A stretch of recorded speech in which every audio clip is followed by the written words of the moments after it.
우리 하나님께 영광의 박수 올려드리겠습니다. 할렐루야. 하나님 앞에 우리의 삶을 올려드립니다. 아멘. 오늘 우리가 읽은 말씀을 통해서 우리가 에덴 동산의 원리 5번째 시간 우리 갔습니다. 하나님의 꿈은 하나님의 말씀에 순종하는 하나님의 백성들을 통해서 거룩한 하나님의 나라를 세우시고 만드시는 것입니다. 그래서 여러분, 복음은 그 주제가 하나님의 나라이고, 그 하나님의 나라는 예수 그리스도를 통해서 구체적으로 이루어집니다. 예수님이 이 땅에 오셨을 때 하나님의 나라를 선포하셨어요. 회개하라, 하나님의 나라가 가까이 왔느니라. 그래서 우리가 예수님을 통해서 하나님 나라가 이루어지고 실현되는데, 그래서 복음의 내용은, 중심은 예수 그리스도시고 그 복음의 주제는 하나님의 나라입니다. 그래서 우리는 예수 그리스도를 믿고 구원받는 것으로 끝이 아니라 예수 그리스도를 믿고 하나님의 백성이 되어서 하나님의 나라를 만들어가는 그 사명으로 부름받았다라는 것을 여러분 꼭 기억하셔야 됩니다. 그래서 우리가 지난 주일 예배 때 우리가 또 이 묵상 말씀에서 나눈 것처럼 예수님이 지상 최대 명령, 마지막 명령이 뭐였다고요? 내가 너에게 분부한 모든 것을 가르쳐 지키게 하라. 교회 다니는 게 중요한 게 아니고, 그거보다 더 중요한 것은 우리가 제자가 되고 제자가 되도록 하는 것입니다. 오늘 하나님의 나라, 그 원어적인 뜻은 통치, 다스림이라고 그랬습니다. 그래서 우리 하나님의 말씀에 순종하고 그 통치와 다스림에 복종할 때 그것이 하나님의 나라가 되는 것입니다. 하나님의 말씀과 원리에 우리가 복종하면 그 가정이 하나님의 나라가 되고, 교회가 하나님의 나라가 되고, 일터가 하나님의 나라가 되는 것입니다. 자, 우리가 5가지 원리 나눈 중에 우리 4가지 원리 지금까지 나눴습니다. 다시 한번 복습하겠습니다. 여러분, 기억을 다시 되새기면서 우리 첫 번째 원리부터 4번째 원리까지 한번 다시 생각해 보겠습니다. 에덴 동산의 제1원리는 안식일 원리라고 그랬습니다. 따라하겠습니다. 은혜 안에서 살겠습니다. 하나님께서 모든 것을 다 창조해 놓으시고 그 상황에서 사람을 지으셨습니다. 그럼 모든 것은 하나님의 은혜로 되는 거예요. 여러분, 집을 짓는데 요즘에 아파트들을 하도 많이 지으니까 주변에 보면 주변에는 아무것도 없이 그냥 아파트만 그냥 지어놓는 곳들을 봅니다. 그러면은 막상 들어가서 살면 굉장히 불편해요.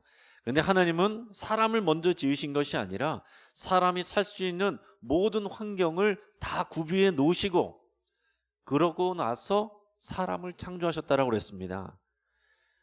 하나님이 모든 것을 다 하시고 우리는 그 하나님의 은혜 안에서 안식하며 누리는 것으로부터 시작하는 것입니다. 이게 복음의 가장 큰 원리예요. 내가 뭔가를 이루려는 게 아니에요. 하나님의 은혜 안에 거하는 것부터 우리가 누리는 것입니다.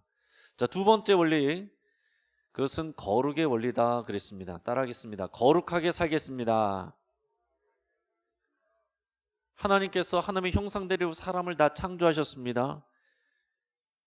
우리가 언약 백성이 되었다는 것은 하나님을 닮아가는 것입니다. 하나님의 말씀을 순종하는데 하나님의 말씀은 거룩하신 하나님을 닮아가게 하는 내용들이에요. 그리고 그 거룩하신 하나님의 마음으로 다른 사람들을 사랑하는 것입니다. 우리가 예수님을 믿고 구원받아서 죄 용서를 받았으니까 끝, 이제 내 마음대로 산다, 가끔씩 교회 간다, 이게 아니라 우리는 그때부터 이제 거룩한 백성으로서 살아가는 것입니다. 그때부터는 더 죄에 대해서 민감하게 살아야 되는 거예요. 그 이전에는 괜찮았어요. 남들도 그렇게 하고 큰 문제 없었습니다. 그러나 이제 거룩한 백성이 되어서는 이제는 작은 것이라도, 죄의 모양이라도 우리가 끊어버리고 거룩을 추구하면서 사는 존재로 산다, 그렇게 말씀드렸습니다. 그래서 우리 인생의 목적은 행복이 아니라 거룩이다. 계속 반복하는 것을 중요한 것입니다. 마음에 꼭 새기시길 바랍니다. 제3원리는 생명나무 생명수 강물의 원리다 그랬습니다. 매일 말씀과 기도로 공급받고 살겠습니다. 한번 같이 따라하겠습니다. 시작. 매일 말씀과 기도로 공급받고 살겠습니다. 아멘.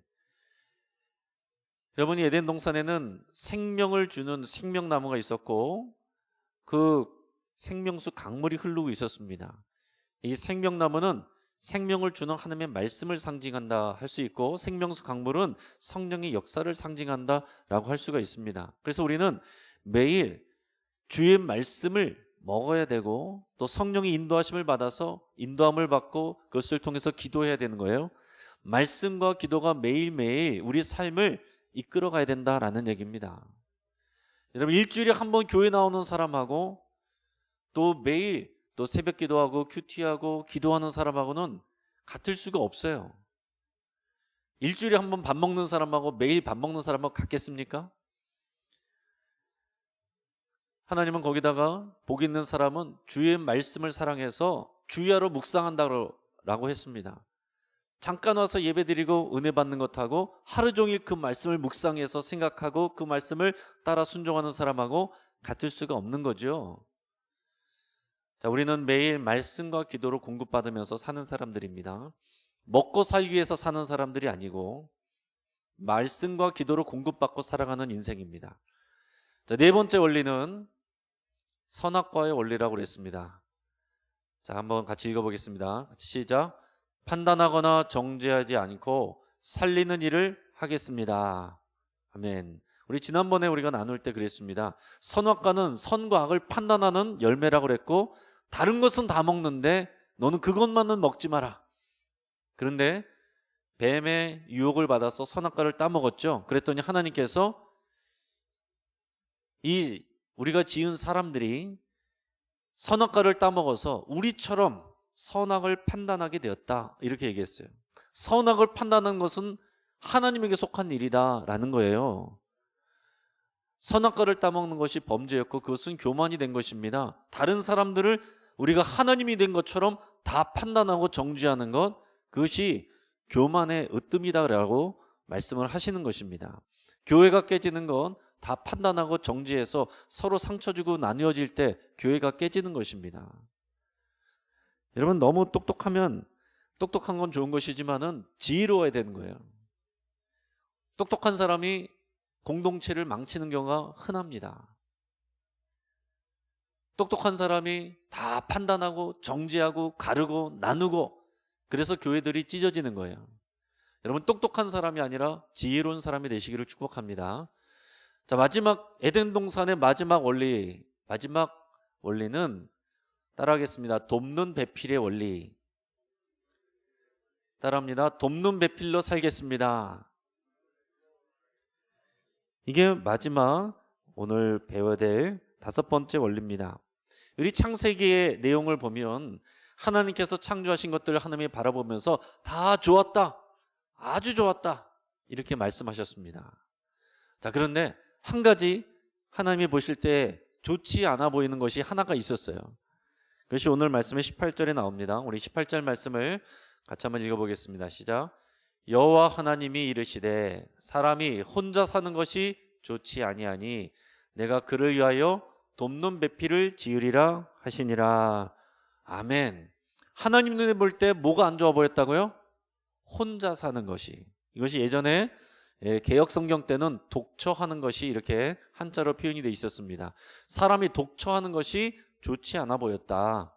혼자 사는 것이 좋지 않아 보였다. 그래서 하나님이 첫사람 아담에게 돕는 배필을 만들어 주셨습니다. 그 돕는 배필이 하와였죠. 자, 배필이라는 말, 그것을 한자의 표현인데 그것은 부부로서의 짝 이렇게 되어 있습니다. 짝배, 짝필 이렇게 돼 있어요. 그러니까 짝이라는 얘기죠. 이게 성경으로 찾아서 보면은 배필이라는 말을 돕는 배필이라는 말을 공동 번역에서는 뭐라고 했느냐면 거들짝 이렇게 해놨습니다. 거들짝. 그러니까 서로 거들어주는 짝꿍이다. 현대인 성경에서는 도울, 적합한 짝 이렇게 됐습니다. 쉬운 성경은 도울, 짝. 자, 이게 파트너이고 짝꿍인데 돕는다라는 거예요. 자, 영어 성경에서는 NASB에서는 보니까 helper suitable for him 이렇게 되어 있습니다.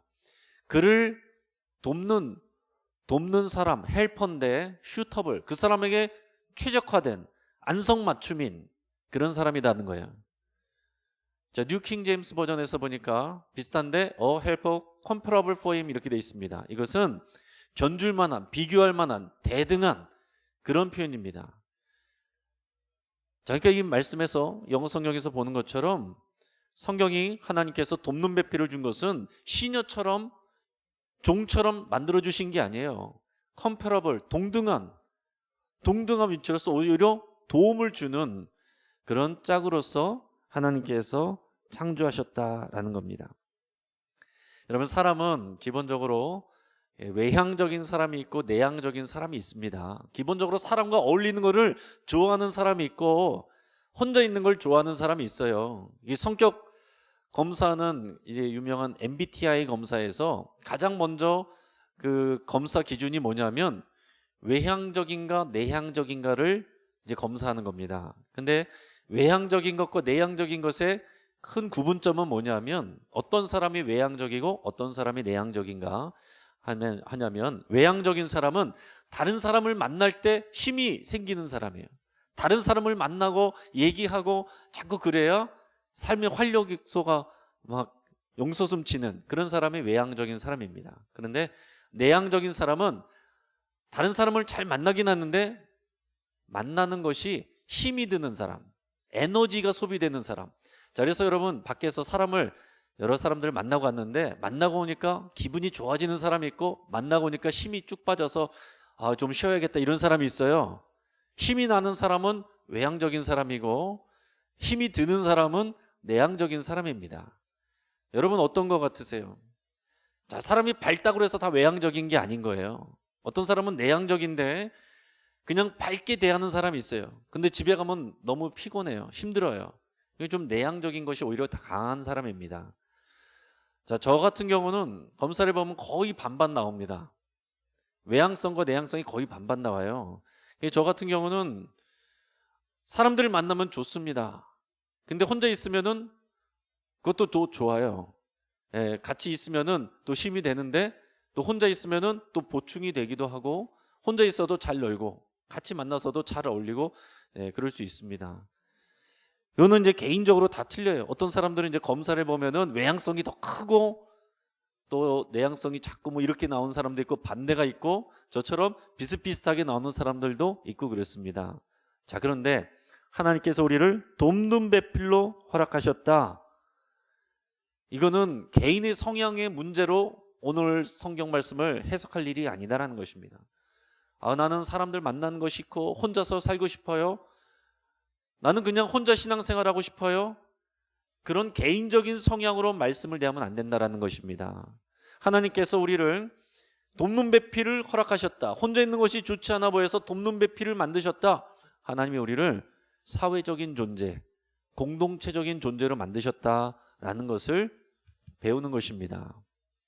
나는 원래 내성적이고 혼자 있는 것을 좋아해도 신앙으로 들어가면 공동체를 사랑해야 되고 공동체에 헌신해야 되는 것입니다.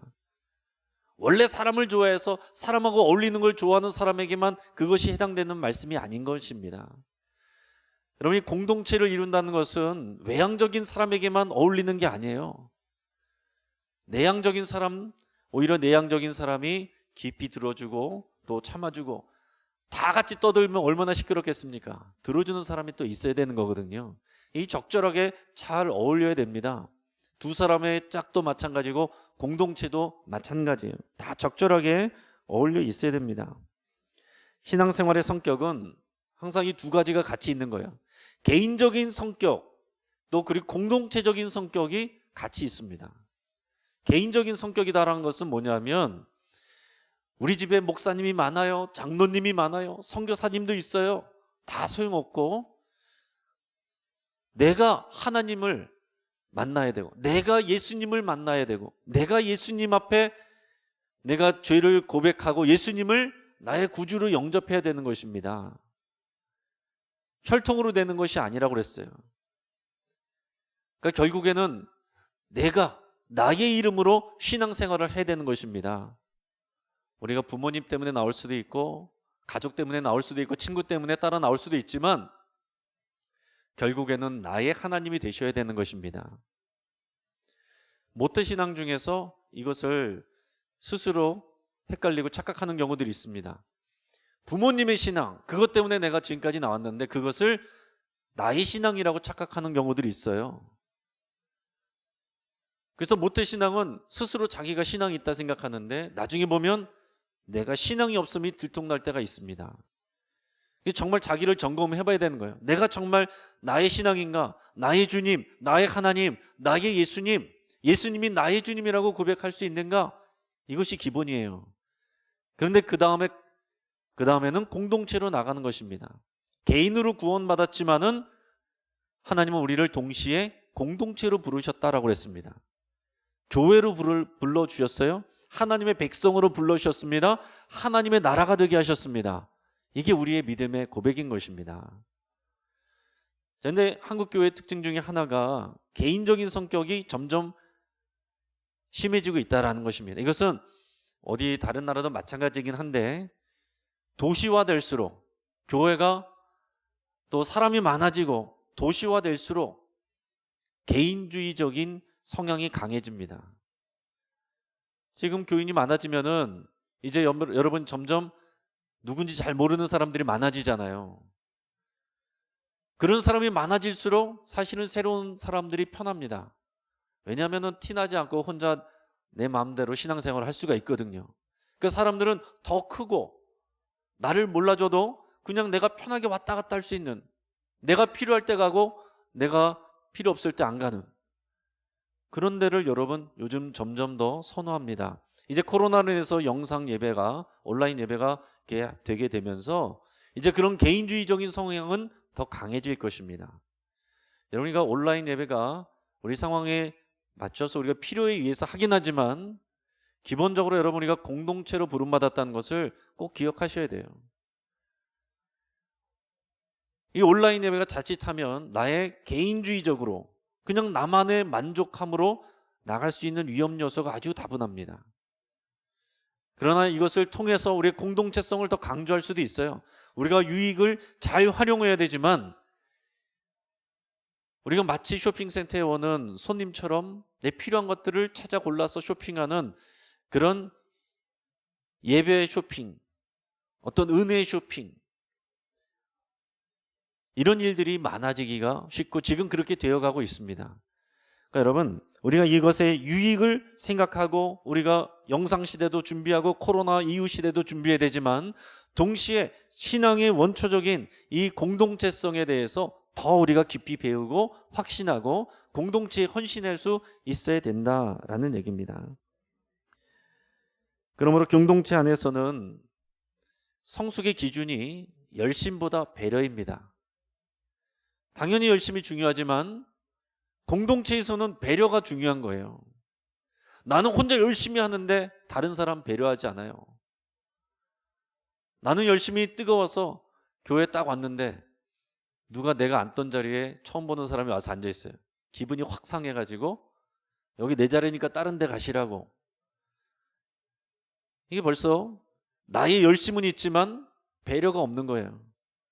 여러분, 교회가 내 신앙이 성숙하다는 것은 내 열심보다 배려가 더 커야 되는 것입니다.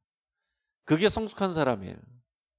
내 열심과 열정보다 배려와 상호 돌봄과 섬김이 더 앞장서는 사람이 그 사람이 성숙한 사람인 것입니다.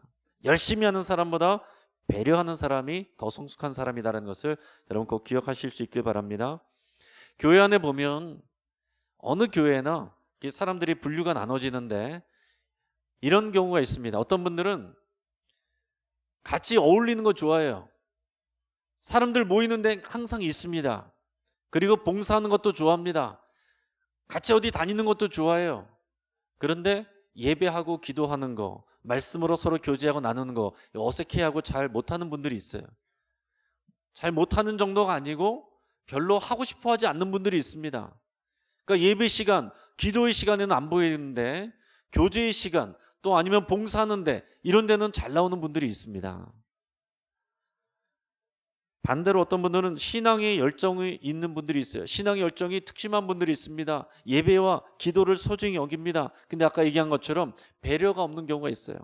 나만 은혜 받으면 끝이다라는 생각, 나만 은혜 받으면 끝이라는 생각을 할 수가 있다는 얘기죠. 저는 이번에 우리 의자를 다시 이제 배열하면서 개인적으로 잘 됐다 생각하는 것 중에 하나는 이 벽 쪽에도 통로가 생겼습니다.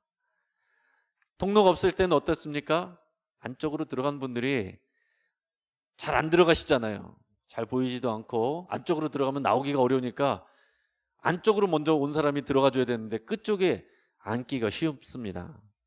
근데 이제는 양쪽으로 갈 수가 있으니까 조금 더 나아진 거죠. 여러분, 이게 참 어려운 거예요. 먼저 오신 분들은 안쪽으로 들어가 줘야 되는데 그게 잘 안 된다는 거죠. 그게 배려고, 그게 성숙입니다. 여기는 원래 내 자리니까 노터치, 이거는 열심은 있으나 배려가 없고 성숙하지 않은 것이다 라고 할 수 있습니다. 또 열심은 있는데 이 교회 안에 연결되어 있지 않고 그 지도를 따르지 않는 경우들이 있어요. 지금은 온라인 시대라서 더 그러기가 쉽습니다. 지금은 뭐 유튜브 안에 핸드폰으로 들어가 보면은 한국교회 모든 교회 다 볼 수가 있고, 뿐만 아니라 전 세계에 있는 교회들도 다 볼 수가 있습니다. 맘만 먹으면은 못 알아들어서 그렇지 얼마든지 들어가서 다 외국에 있는 지구 반대편에 있는 교회의 설교도 다 들을 수가 있어요. 자, 그런데 제가 말씀드렸지만은 내가 등록하여서 다니는 교회, 내가 양육받는 교회, 그 교회는 나의 가정이고 나의 집입니다. 거기서 먹는 이 말씀의 밥은 집밥이에요. 밖에서 먹는 밥은 외식이잖아요. 간식이에요. 여러분, 집밥을 잘 먹어야 건강한 것입니다. 근데 어떤 분들은 열심과 그런 특심이 해서 그것은 좋은데 외부로만 다니는 그런 경우들이 있어요. 근데 여러분, 결국에는 건강하지 못합니다. 부족해도 내 집이 소중한 것인 줄을 알아야 되고, 여러분, 우리가 서로 다 뭐 한민족이라고 해서 내 마음에 드는 집 밤마다 다른 있는 거 아니잖아요. 자기 집으로 들어가야죠. 이게 건강한 것입니다. 교회는 서로 연결되어 있는 것인데, 교회는 몸에 연결되어 있는 것입니다. 지체들은 몸에 연결되어 있는 것이지 머리에 연결되어 있는 게 아니에요. 공동체로서 머리에 붙어 있는 것이고, 각 지체들은 몸인 교회에 붙어 있는 거예요. 그러니까 여러분, 내 교회를 귀하게 여길 줄 알아야 신앙이 건강한 것입니다. 근데 어떤 경우에 보면은 목회자나 신학자들 가운데서도 이 한국교회 몸인 교회를 우리가 서로 또 돌아보고 또 반성하는 것은 좋은 것이지만 무조건 비판하는 그런 경우들이 있어요. 특히 이단들이 그럽니다. 이단들은 기성교회 무조건 비판해요. 기성교회 안 좋은 점을 항상 강조합니다. 그리고 기성교회는 구원이 없다라고 얘기합니다. 이게 이단의 특징이에요. 그리고 자기의 교회만 구원이 있다는 것을 강조해요. 근데 그런 이단까지는 아니더라도 어떤 경우에 보면은 한국교회에 다 싸잡아서 다 비판하고 그런 분들이 있습니다. 그러면 결론적으로는 무슨 얘기입니까? 본인만 거룩하고 건강하다, 이것을 강조하는 것이거든요. 그것도 별로 건강하지 않습니다. 여러분, 우리가 사도신경에서 고백하는 것은 뭐라고 그랬습니까? 우리가 거룩한 공교회를 고백하잖아요. 거룩한 공교회라는 것은 주님의 몸인 교회는 거룩하다는 것을 고백하는 것입니다. 우리가 실제로 보는 교회들은 연약하죠. 실수하고 서로 싸우기도 하고 형편없을 수 있어요. 그러나 주님의 몸인 교회는 주님이 구별하셨고 주님이 세우셨기 때문에 거룩합니다. 이게 우리의 고백이어야 되는 것입니다. 그러니까 교회를 귀중하게 여기고 교회를 소중히 여기고 배려하는 그 신앙이 건강한 신앙입니다. 교회를 까는 것, 우리가 그것은 내 자신을 포함해서 항상 우리가 자성하고 반성하는 그런 태도는 괜찮습니다. 그런데 나 빼놓고 다 다른 교회 썩었다, 이런 식으로 말하면 그 자신이 벌써 건강한 신앙을 이루기가 어렵다라는 겁니다.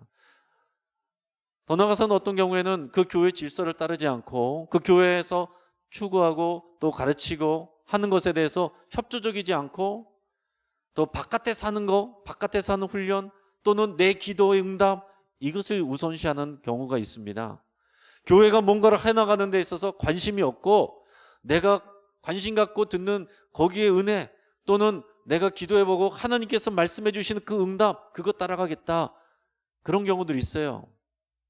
열심은 특심일 수 있지만 절대 성숙한 것이 아닙니다. 절대 성숙한 것이 아니에요. 지금 한국교회 신부로서 정말 이 마지막 때를 준비하면서 자신을 정결하게 하고 기도 열심히 하는 그런 자매님들을 꽤 많이 있어요. 한국교회 안에. 그런데 지교회에 속하지 않고 하나님의 음성만 들으면서 돌아다니는 사람들 꽤 많이 있습니다. 건강한 게 아니다라는 거예요. 여러분 신앙의 건강은 반드시 주님의 몸인 교회에 잘 연결이 돼 있어야 거기서부터 하나님의 말씀과 은혜를 공급받고 훈련받아야 기본적인 건강을 유지할 수가 있게 되는 것입니다. 자, 그렇기 때문에 이 공동체가 중요하고 내가 속한 교회가 중요하기 때문에 이 교회 안에서 우리가 서로 돕는 배필로 부름받았다라는 고백이 에덴 동산의 중요한 원리다라는 것입니다. 자, 근데 오늘 말씀을 잘 이해해야 되는데 자칫하면 하와는 아담을 돕는 배필로서 창조되었기 때문에 남자는 여자에게서 도움을 받고 여자는 남자를 섬겨야 된다 이런 식으로 해석하면은 이것은 좀 곤란합니다. 우리 오늘 말씀을 읽을 때 한 사람이 한 사람을 일방적으로 돕는 존재가 아니고 상호 돕는 존재, 상호 섬기는 존재, 상호 보완적인 존재로서 오늘 하나님의 말씀을 우리가 이해할 수 있어야 돼요. 이 신학교 가운데서도 또 이제 자유주의 신학 쪽으로 이렇게 기울어진 그런 신학교들이 있는데 그런데도 보면은요, 이런 여성 신학적인 그런 것을 너무 강조하는 경우들이 있습니다. 물론 여성 신학이 무조건 잘못됐다 그런 얘기를 하는 것은 아니지만 너무 경도되어서 그것을 너무 과도하게 그렇게 거기에 몰입되다 보면 이런 식으로 나오는 거예요. 왜 하나님이 아버지냐? 그건 남성 중심적이다. 가부장적이다. 깨뜨려야 된다. 그래서 일부러 하나님 어머니로 기도를 합니다. 그래서 하나님 아버지로 기도하는 사람들은 다 가부장적인 사람들, 그 전통과 인습에 매여 있는 사람들 이렇게 보면서 생각하는 분들이 있어요. 신학자와 목회자들 가운데도 있습니다. 그리고 더 나아가서 여성이 남성을 보는 눈이 상호 보완적이고 서로 돕는 존재가 아니라 남성이 여성을 착취하는 구조로만 자꾸 보려는 경향이 있습니다. 그래서 남성을 섬기는 돕는 존재로서 보는 것이 아니고 극복해야 되는 존재, 싸워서 이겨야 되는 존재 이렇게 본단 말이에요. 여러분 지금 신학뿐만 아니라 이 나라 이 사회 가운데 전 세계적으로 마찬가지입니다. 이런 경향이 굉장히 강해지고 있어요. 하나님은 남자와 여자를 서로 돕는 배필로 만들어 주셨는데 지금 점점 경향이 뭐냐면 싸우는 존재, 대립하는 존재로 가고 있어요. 이제 점점 여혐, 남혐 이런 얘기들 자꾸 이제 언론에 오르내리고 합니다. 혐오스러운 존재를 보는 거예요. 남성 혐오, 여성 혐오. 그러니까 우리가 이 가부장적인 사회, 남성 중심적인 사회에서 우리가 여성들이 많은 고통을 받았다는 것을 우리가 이해하고 그런 부분들을 우리가 공평하게 대우하고 상호 돕는 존재로 바라봐야 되는 것은 마땅합니다. 그런데 그것이 지나쳐서 어떤 이념적이나 그런 경도된 신학적인 눈으로 싸워서 이겨야 되는, 혐오해야 되는 그런 존재로 바라봐서는 이 공동체성의 건강, 이 에덴 동산의 원리를 제대로 이해하지 못하는 것이다 라고 할 수 있다 얘기입니다. 그러니까 여러분 우리가 돕는 배필로 부르셨다라는 것을 여성들에게만 보면 안 되는 것이고 남성도 여성에게 돕는 배필이고 여성도 남성에게 돕는 배필이다. 우리가 이거를 이렇게 이해를 해야 되는 것입니다.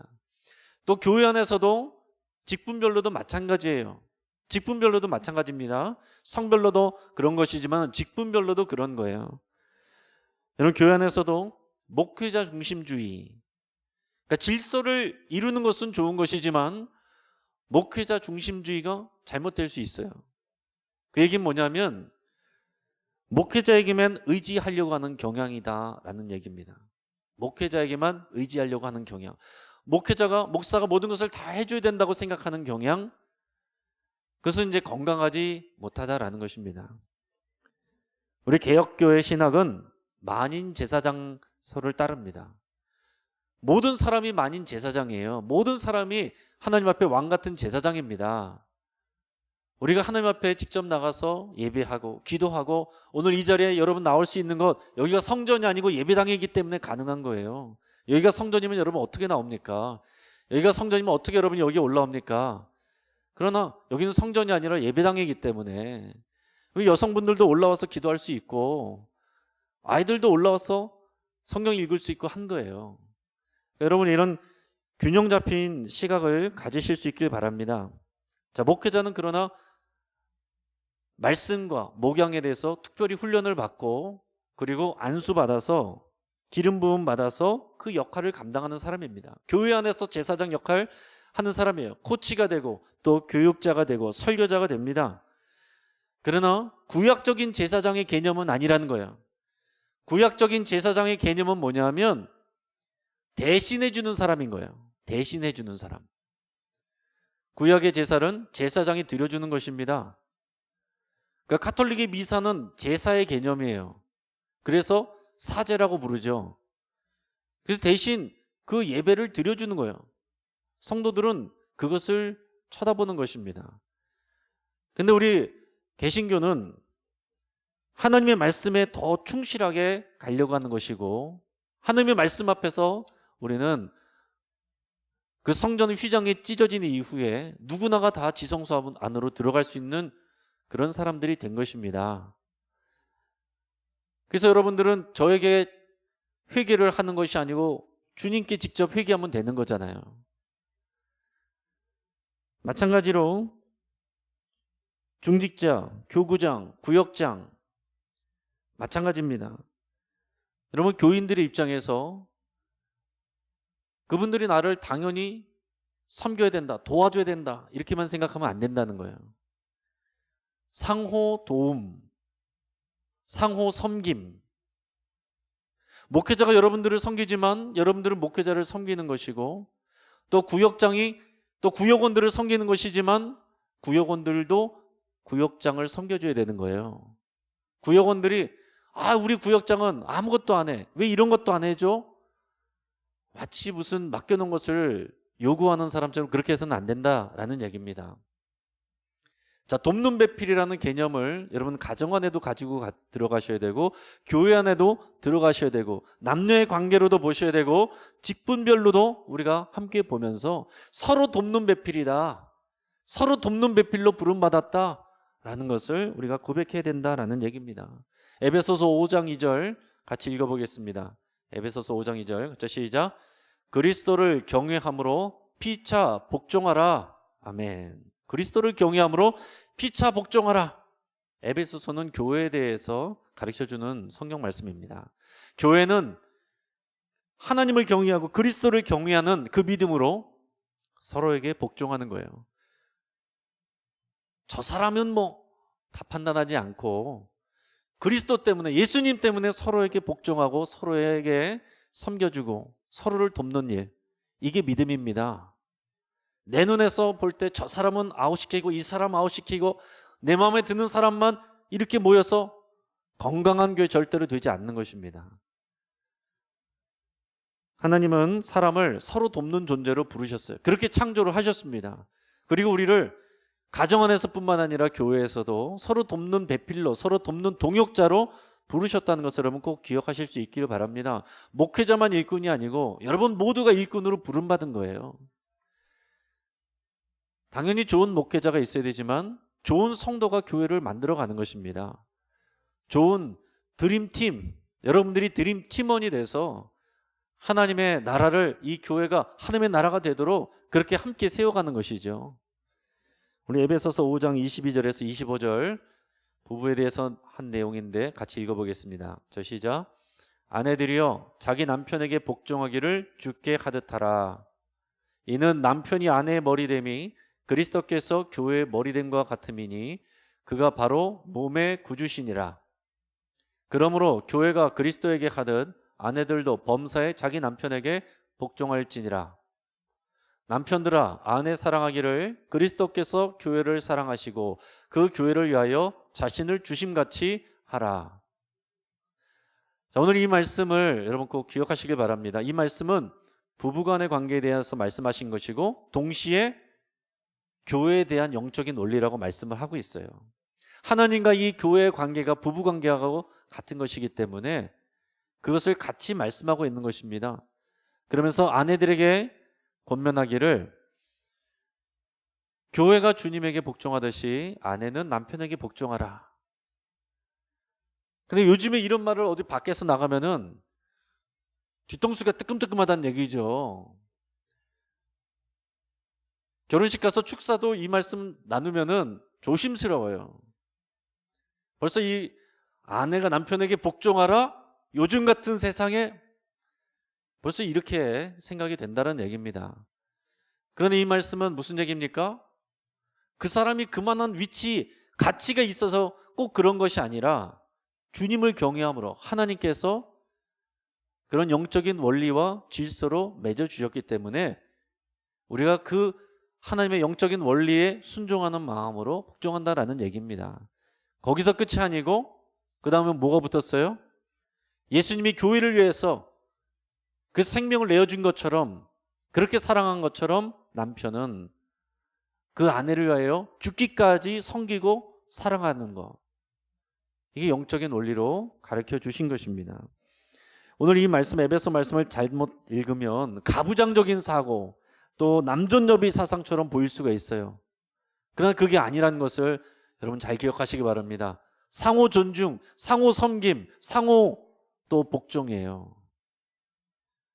교회에서도 늘 마찬가지입니다. 목회자와 중직자는 군림하는 사람이 아니라 낮아지고 섬기는 사람입니다. 이게 반대가 되면 건강하지 못한 교회가 되는 거예요. 목회자와 중직자가 높은 위치라고 생각하고 군림하려고 하고 명령하려고 하면 큰일 납니다. 예수님은 섬김의 본분을 보이셨어요. 제자들의 발을 닦아주시고 그리고 제자들을 위해서 식사를 만들어서 그것을 먹여주셨습니다. 여러분 장로교회의 좋은 점과 단점이 있습니다. 장로교회의 좋은 점은 가장 민주적인 구조라는 거예요. 목회자 혼자서 다 마음대로 하는 것이 아니라 교회의 장로들을 세워서 성도들의 대표가 되는 교회의 장로들이 세워서 장로 정치를 하는 거예요. 그래서 함께 의논하고 민주적으로 결정을 하고 함께 또 교회를 운영하는 방식이 장로회입니다. 근데 이것을 굉장히 아름답고 좋은 구조이고 그런 정치 조직인데도 불구하고 이것을 맹점이 되는 것은 뭐냐면 장로가 되는 것을 신분 상승으로 생각할 때 그게 벌써 거기서부터 비극이 시작이 되는 것입니다. 장로는 높아지는 게 아니에요. 중직자는 높아지는 것이 아닙니다. 중직이란 게 무슨 말이에요? 중한 의무를, 더 무거운 의무를 받았다는 거잖아요. 더 무거운 의무를 받았기 때문에 남들보다 더 낮아져야 되는 것이 여러분 이것이 중직자의 사명이고 목회자의 사명입니다. 목회자와 중직자이기 때문에 더 높이 있고 우리들은 장로가 안 된 사람들은 우리는 무슨 집사 나부랭이 이렇게 하면 되겠습니까? 건강한 교회가 되실 수가 없다라는 얘기입니다. 각자의 역할을 감당을 하는 거예요. 그리고 장로교회에서 장로님들은 성도들의 대표로 뽑힌 거잖아요. 하나님이 세우시면서 동시에 투표를 통해서 성도들의 대표가 되는 거예요. 대의원이 되는 것입니다. 그렇기 때문에 반드시 성도들의 상황을 부지런히 살펴야 되고 성도들의 말을 귀담아 들어야 돼요. 근데 만약에 장로님들이 성도들이 말하는 것을 귀담아 듣지 않고 자신의 생각을 가지고 당에서만 얘기를 한다면 건강한 장로교 정치가 되지 않겠죠. 여러분 오늘 돕는 배필이라는 오늘 이 말씀을 통해서 이 원리를 통해서 우리가 이 가정을 들여다보고 그리고 우리 교회를 들여다볼 수 있기를 바랍니다. 목회자로부터 모든 성도들에 이르기까지 다 돕는 배필로 부름받은 거예요. 저도 돕는 배필로 영신교회에 보내진 것이고 여러분들도 돕는 배필로서 여러분들의 자리로 부름받은 것입니다. 이 믿음의 고백이 있어야 우리가 신앙적으로 건강하게 세워져 가는 것이고 교회가 건강하게 성숙해져 갈 수가 있는 것입니다. 또한 가정에서도 남편과 아내가 서로를 경쟁하는 존재, 서로를 극복하는 존재, 서로를 이기려는 존재가 아니라 서로 돕는 배필로서 서로 섬기는 존재, 서로 복종하는 존재가 될 때 그것이 하나님을, 그리스도를 경외하는 믿음으로 그 일을 감당할 때 가정이 하나님의 나라가 되는 것입니다. 이것이 에덴 동산의 원리입니다. 같이 한번 기도하겠습니다. 여러분